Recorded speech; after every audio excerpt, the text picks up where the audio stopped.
బడ్జెట్లో party wear dress అండి. Fabric వచ్చేసి చందేరి సిల్క్. ఇదంతా థ్రెడ్ ఎంబ్రాయిడరీ, చాలా ఫుల్ డ్రెస్ అంతా థ్రెడ్ ఎంబ్రాయిడరీ వచ్చింది. అండ్ స్లీవ్స్కి వచ్చింది. అలాగే సేమ్ థింగ్ బాటమ్కి కూడా కింద అలాగే వచ్చింది అనమాట. దీనికి వచ్చేసి లైనింగ్ ఉంటుంది. ఇది సెమీ పాలిస్టర్ క్రేప్ లైనింగ్ లాగా వచ్చింది. అండ్ దుపట్టా ఇలా బెనారస్ స్ట్రైప్స్ లాగా వచ్చింది అనమాట. దీంట్లో ఇంకా కలర్స్ ఉన్నాయి, అవి కూడా చూపించేస్తాను. ఇది ఇంకో కలర్ అండి. దీనిపైన కూడా మంచి థ్రెడ్ ఎంబ్రాయిడరీ, చాలా హెవీగా వచ్చింది. సేమ్ థింగ్ స్లీవ్స్కి అండ్ అది దుపట్టా ఇట్లా డ్యూయల్ షేడ్లో వచ్చింది అనమాట.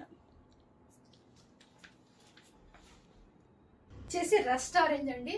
ఆల్రెడీ మీకు తెలుసు మన దగ్గర రస్ట్ ఆరెంజ్ ఇలా రాగానే అయిపోద్దని. చూడండి, ఇది కూడా సేమ్ ప్యాటర్న్. వీటన్నిటికీ టాప్కి లైనింగ్ ఉందండి. సెల్ఫ్ బాటమ్ విత్ వర్క్ వస్తుంది. ఇంకో కలర్ చూపిస్తాను. సో దీంట్లో 4 కలర్స్ వచ్చాయండి. 4 కలర్స్లో మనకి M2 XXL అయితే అవైలబుల్ ఉంది. అండ్ ప్రైస్ వచ్చేసి జస్ట్ 799 ఫ్రీ షిప్పింగ్. 799 అండి. తొందరగా బుక్ చేసుకోండి. 4 కలర్స్లో మనకి లిమిటెడ్ స్టాక్ ఉంది. నచ్చింది స్క్రీన్ షాట్ తీసుకొని స్క్రీన్ పైన ఉన్న నెంబర్కి వాట్సాప్ చేయండి. Thank you.